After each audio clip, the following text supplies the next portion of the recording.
We're all set for what's going to be a very interesting race day action.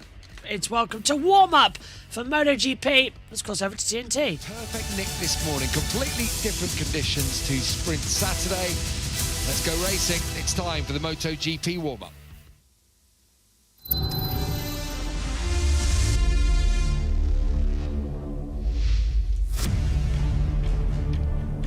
Good morning from here in the north of the Netherlands. It's a beautiful day here as the drone flies over the first corner at the Haarbok. The stands are starting to fill up. I expect we're going to get a bumper crowd. We have pretty much every visit that we come here to this legendary old venue, which looks in fine nick this weekend. As you can see, air temperature's 22, track already at 32, and that is going to be the talking point over the next 10 minutes of action out on the racetrack, because there's going to be a fair amount of serious testing going on, trying to work out what conditions will be like for today's 26-lap MotoGP race. Of course, before that, we're going to go racing with Moto3. That will be a belter, trust me, always is around here at Assen. That's the view there at turns 10 and 11, bottom of your screen. That's where yesterday Alex Marquez was showing that he was quicker, much quicker than Marc Marquez. But just look at the corners after it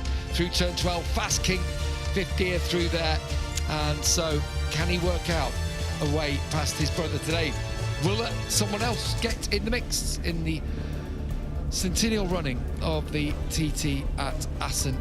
Neil Hodgson is alongside me for this warm-up this morning, and it's quite an important warm-up, this one, isn't it, today? Yeah. Conditions are completely different. We've come to the track this morning. It's hot and humid, like it can be here sometimes, but we've not had it at all this weekend. So I think the riders will have an opportunity to try the stiffer, harder compound tyres, and it will feel completely different. So we're into a bit of a voyage of the unknown. So it is a really important 10 minutes.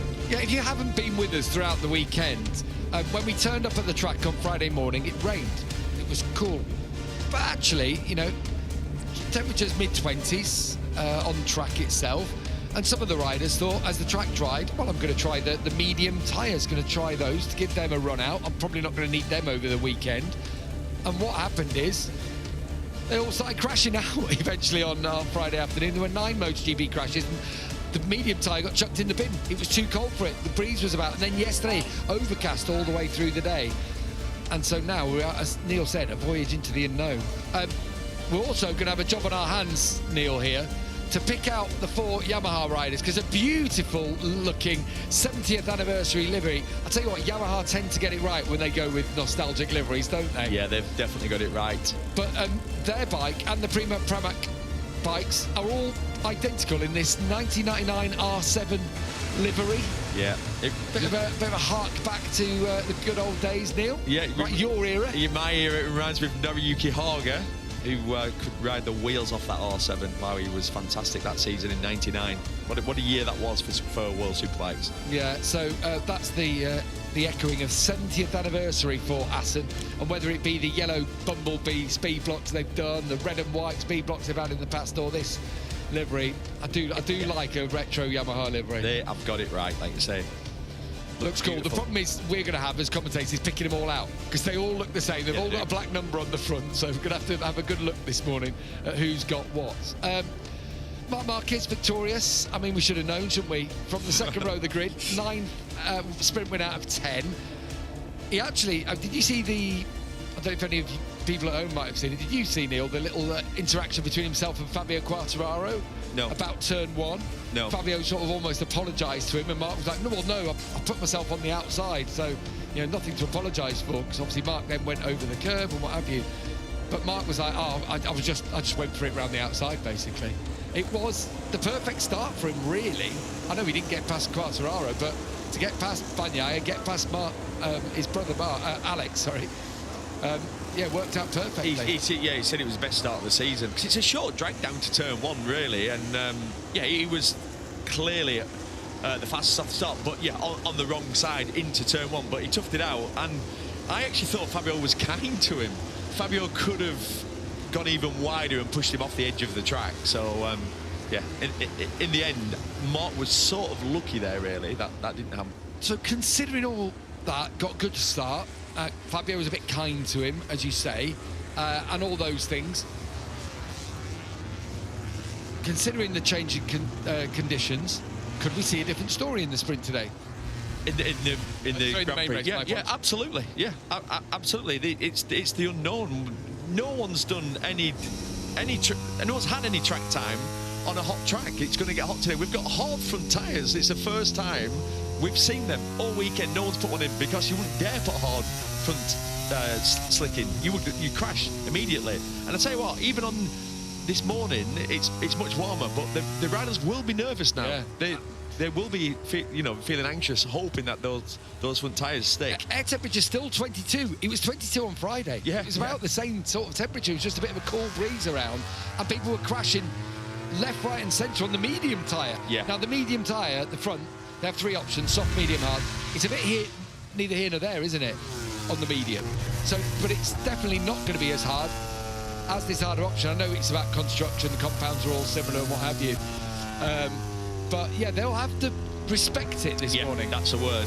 Respect. Certainly on the left-hand side, there's not as there's not as many left-hand corners, and certainly that fast penultimate corner where we saw Mark crash on Friday. I've heard a lot. I've read a lot. I've seen a lot of Alex Marquez. Well, not hate is completely the wrong word, but being urged to throw it at Mark a bit more, rough him up, or give it, a bit harder to him. Could he have done that yesterday? It looked like there wasn't really an opportunity. Alex Marquez was clearly faster around the back of the track. Around 10 and 11. Yeah, around 10 and 11, yeah. Like a slot, yeah. But the reality is you can't pass in that corner because you're fully committed. Then the next straight's really small into that sort of fast kink, so you can't get. He couldn't get alongside Mark. I'll tell you what I found really interesting after the race, and both Marquez brothers were talking. It sounds like they've got a completely different setup on their Ducatis. I know one's, obviously Alex is on the 24, Mark's on the 25 model. Mark always, and he's always done this throughout his career, has his bike set so he can brake later than anyone. That's how he has his bike set. It's always a payoff. The payoff is, usually if you've got a bike set like that, it's not as good. The bike doesn't turn as well. And you could see the two different setups. Alex Marquez's bike was turning so much better. He could carry more corner speed, but he could pass in that area. Then you get to any braking zone, and Mark could brake what looked like 5 bike lengths later every time. So it was we had the yo-yoing effect, but there was definitely not a chance for him to overtake. That's a really good explanation, Neil. They've explained how, however much faster he can be, you need to be strong in the braking area to get through, and that's where Mark is the strongest. Yeah. And that's something Mark's worked on throughout his career. That's why how he almost had the Honda designed around him, because he did. And nobody else could ride it. No one else could go fast on the Honda, as we witnessed. And I'll tell you another thing which I found really interesting. Mark said, I won the sprint today. I wasn't the fastest, but I just made sure I was blocked and no one could pass me. Basically, that's what he said. That's what you're supposed to do. I wrote defensive the whole race. Yeah, so right, how do they beat him today then? How does Fabio Quartararo beat him? How does Bagnaia get there? I'm thinking Marco Bezzecchi's got as good a shout as any. But the good news is they can. But they have to get in front of him off the start. Mark's starting from 4th, so they have to hope Mark doesn't get a good start. And what they have to do, if Alex Marquez yesterday got 2 clear laps on his own, he would have won the sprint. Because his pace, I think he could have been 0.2, 0.3 quicker, and I don't think Mark Marquez would have been able to stay with him. But he couldn't get in front of him because of what we've just explained. Right, so I'd say one more thing on it. Please trust me. If Alex could pass his brother, he would. Just trust me that Alex wants to be the MotoGP world champion. And if you think he doesn't, then I don't know. You're on another planet. There's people going around saying, no, he'll be happy just to finish second in this world championship. He won't. He wants to be world champion. Of course he does. Yeah. It's a motorcycle race. Yeah. At the end of it. Yeah. He's a double world champion previously. Look, I think it's fair to say, though, if there's going to be one where there's a distinct possibility that he's going to skittle the rider into the gravel, which we have seen him do in the past. We've seen him go for those sorts of moves in the past. He's probably not going to do that on his brother, but Yeah, I think that's what... And you can't hate him for that. That's what because that's how it is. You know, a lot of the times with your teammates, you would avoid a really, really silly pass. Like you think, well, I definitely know there's going to be contact, and you're going to be on the outside, and you are probably going to crash. You'd never do that on your teammate.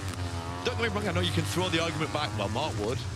You can throw that argument back, and it's hard to come back with anything else. You go, well, yeah, I guess you would, but 99% of people wouldn't. We haven't seen anything yet between Bagnaia and Marquez of that ilk, though, have we? No.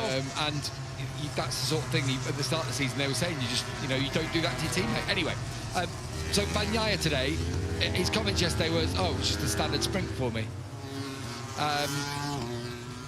What race do we expect? Can it be different? He's making positive noises about everything feeling better, but yeah, it was hard to watch yesterday. It was a very poor performance from Pecco on his favourite track. So I think he will be a lot stronger today.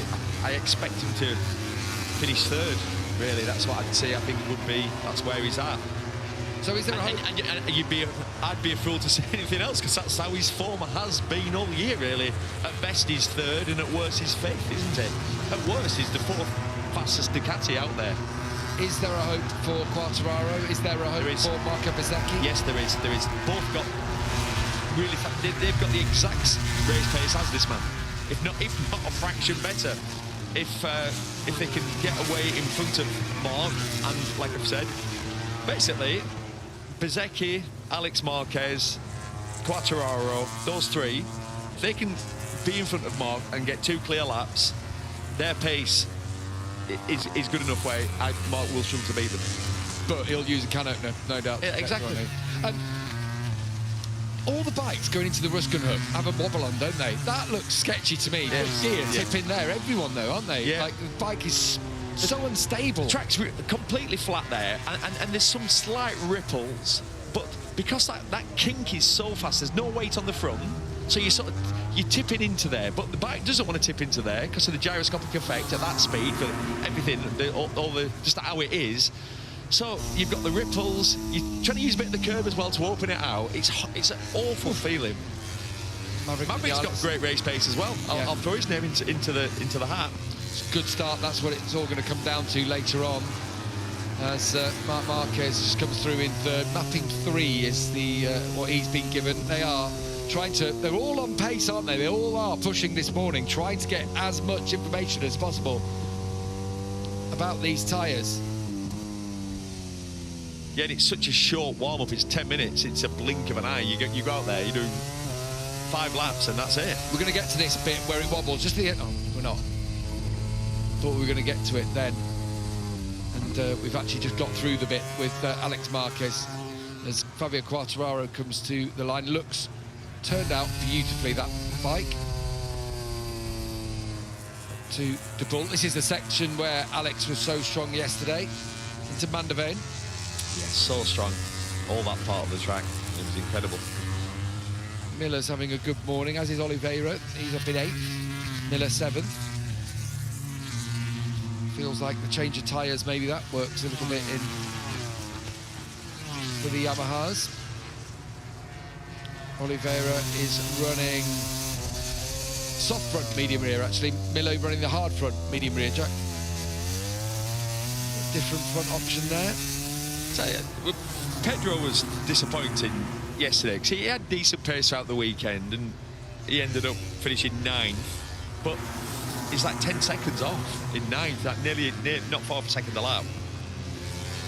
The other thing about getting the start right and getting in front of Mark is we know those early laps are the weaker part. There is Miller up to 6th. Quartararo in 4th.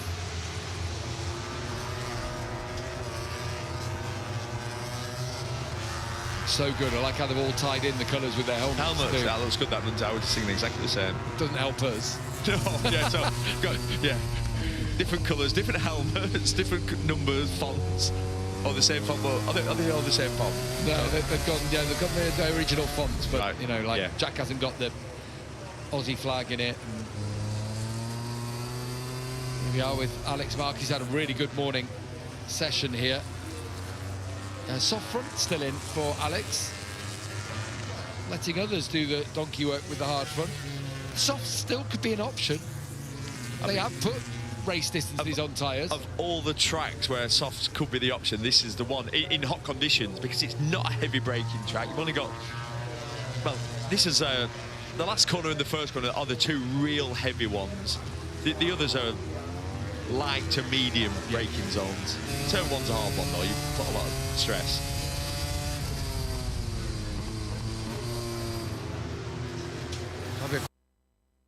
So the checker flags come out then. The session is over. My thanks to all of you for joining us. Join us later on though, when we go racing, ready to go as well, here at the TT Assen for all of the action from the Moto3. Bye-bye.